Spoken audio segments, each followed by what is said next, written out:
hihiwain ko muna yung gulay dito at ito yung sangkap niyan, pechay bagyo. Pagkatapos bagyo beans, tanggalan ko ng dulo at hihiwain ko yung ng maliliit. Pagkatapos cauliflower, tanggalin ko yung matigas na parte.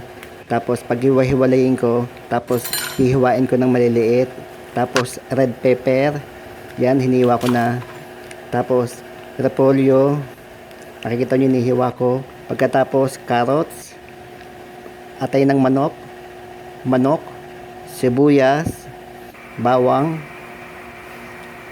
Uunahin kong igisa yung bawang dito. Pagkatapos yung sibuyas, susunod ko dito na magisa. Yan, nakikita nyo. Tapos unahin ko tong manok na igisa. Gisa ko ng mabuti para mawala yung lansa nito. Pagkatapos babaligtad ko to para yung kabilang pisngi naman na maprito. Yan, nakikita nyo. After nito, ang isusunod ko yung chicken liver.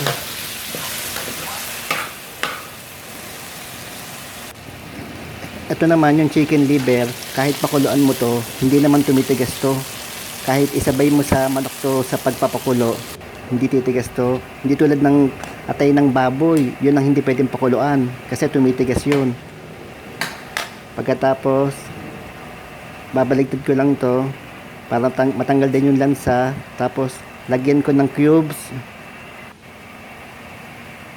Yan. Pagkatapos lalagyan ko ng oyster sauce.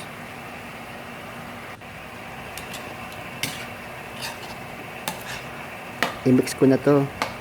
Pagkatapos kailangan ko lang bakulaan to ng mga 10 minutes kasi yung chicken dito medyo hilaw pa to.